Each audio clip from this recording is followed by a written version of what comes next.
BJP రాష్ట్ర కార్యాలయంలో parliament ఎన్నికలకు సన్నాహక సమావేశం జరుగుతుంది. ఇది పార్లమెంట్ ఎన్నికల కంటే ముందు కొంత ముఖ్యమైన సమావేశంగా కూడా చెప్పవచ్చు. ఏదైతే బీజేపీ అధ్యక్షుడు కిషన్ రెడ్డి ఆధ్వర్యంలో జరుగుతుంది ఈ సమావేశంలో బీజేపీ ముఖ్య నాయకులంతా కూడా అంటే దాదాపుగా అసెంబ్లీ ఎన్నికల తర్వాత ముఖ్య నాయకులంతా కూడా కలుసుకోవడం ఇదే మొదటిసారిగా కూడా చెప్పవచ్చు. ఏదైతే ఈటెల రాజేందర్, బండి సంజయ్, లక్ష్మణ్, డీకే అరుణ, ధర్మపురి అరవింద్తో పాటుగా కొత్తగా గెలిచిన 8 మంది ఎమ్మెల్యేలు కూడా ఈ సమావేశంలో పాల్గొన్నారు. అదేవిధంగా మాజీ ఎమ్మెల్యేలు, పోటీ చేసిన ఓడిపోయిన ముఖ్య నాయకులు కూడా ఈ సమావేశంలో ఉన్నారు.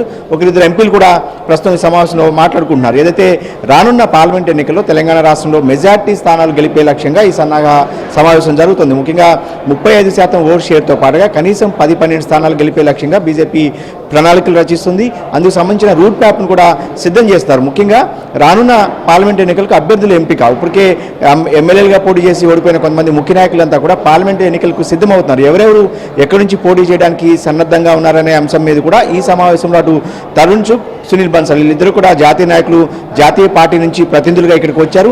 వీళ్లకు ఎవరెవరు పోటీకి ఆసక్తిగా ఉన్నారు అనే అంశాన్ని కూడా వాళ్ళు వివరించబోతున్నారు. ఉదాహరణకు మల్కాజ్గిరి నుంచి పెద్ద ఎత్తున పోటీ ఉంది. ఈ స్థానం నుంచి చాడా సురేష్ రెడ్డి కావచ్చు, ఈటెల రాజేంద్ర కావచ్చు, పన్నాల హరీష్ రెడ్డితో పాటు కూనా శ్రీశైలం గారు కూడా ఈ స్థానం ఆశిస్తున్నారు. సో వీళ్ళంతా కూడా సునీల్ బన్సల్, తరుణ్ చుగ్ ముందు తమ ప్రతిపాదనలు పెట్టే అవకాశం కనిపిస్తుంది. ఎందుకంటే ఎవరెవరు ఎక్కడి నుంచి 4 సిట్టింగ్ స్థానాలు బీజేపీ కొన్ని ప్రస్తుతం సికింద్రాబాద్, కరీంనగర్, నిజామాబాద్, ఆదిలాబాద్ ఈ 4 సిట్టింగ్లకు మళ్ళీ సీట్లు కన్ఫర్మ్ అన్నట్టు ఒక చర్చ జరుగుతుంది నేపథ్యంలో రెస్ట్ ఆఫ్ ఈ 4 ఏదైతే మిగిలిన 13 స్థానాలు ఉన్నాయో ఈ 13 స్థానాలకు అభ్యర్థులు కూడా దాదాపుగా ఒక అంగీకారానికి ఎవరెవరు పోటీకి ఆసక్తిగా ఉన్నారనేది ఒక్కొక్క నియోజకవర్గం నుంచి కనీసం 3 పేర్లను తీసుకుని జాతీయ పార్టీకి పంపించబోతారు. ఇక అన్నిటికీ మించి ప్రధానమంత్రి నరేంద్ర మోడీ అయోధ్య రామ మందిర నిర్మాణం తర్వాత పెద్ద ఎత్తున దేశంలో పర్యటించబోతున్నారు ఎన్నికల సభల కోసం. సో తెలంగాణలో కూడా ఒక 2 సభలను మోడీ అడ్రస్ చేయబోతున్నారు.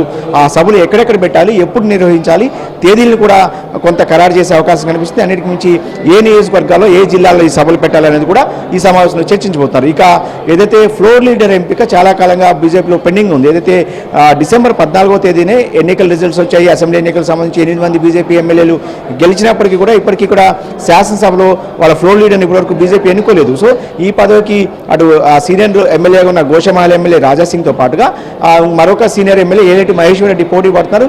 ఈ ఫ్లోర్ లీడర్ ఎంపిక మీద కూడా ఈ రోజు జరగబోతున్న సమావేశంలో ప్రస్తుతం జరుగుతున్న సమావేశంలో ఒక క్లారిటీ వచ్చే అవకాశం కనిపిస్తుంది. ఇక అన్నిటికీ మించి పార్లమెంటు ఎన్నికల మీద బీజేపీ ఫోకస్ పెట్టిందనే దానికి కాసేపటి క్రితమే పార్లమెంటు నియోజకవర్గాలకు ఇన్ఛార్జీలు కూడా బీజేపీ నియమించింది. ప్రస్తుతం తెలంగాణలో 17 పార్లమెంట్ నియోజకవర్గాలు ఉంటే ఆ 17 పార్లమెంట్ నియోజకవర్గాలకు ఒక్కొక్క పార్లమెంట్కు ఒక్కొక్క ఇన్ఛార్జిను బీజేపీ నియమించింది కాసేపటి క్రితమే.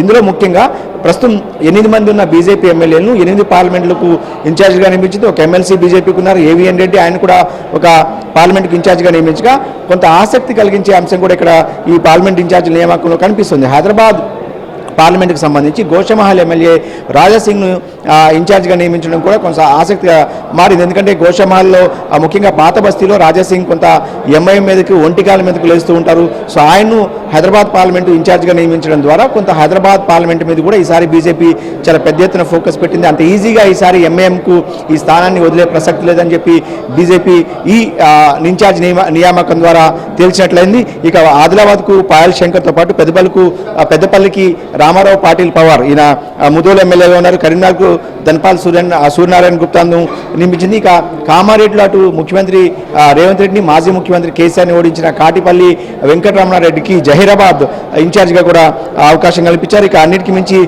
మల్కాజ్గిరి కొంత ఇంట్రెస్టింగ్ కాన్స్టిట్యున్సీ ఇది. అందరూ కూడా మల్కాజ్గిరి నుంచి పోటీ చేయడానికి పెద్ద ఎత్తున ఏదైతే పోటీ పడతారు బీజేపీలో. సో ఇక్కడ పాల్వాయి హరీష్ బాబు ఆదిలాబాద్ ఏదైతే సిర్పూర్ కాగజ్ నగర్ ఎమ్మెల్యే ఉన్నారో ఆయన మల్కాజ్గిరి ఇన్ఛార్జిగా కూడా నియమించారు. సో ఇట్లా ప్రతి నియోజకవర్గానికి ఒక ఇన్ఛార్జి నియమించడం ద్వారా ఈ రోజు నుంచే పనిలోకి వెళ్ళిపోతుంది. ఇందులో భాగంగానే ప్రస్తుతం ఒక కీలకమైన సమావేశం ప్రస్తుతం బీజేపీ కార్యాలయంలో జరుగుతోంది.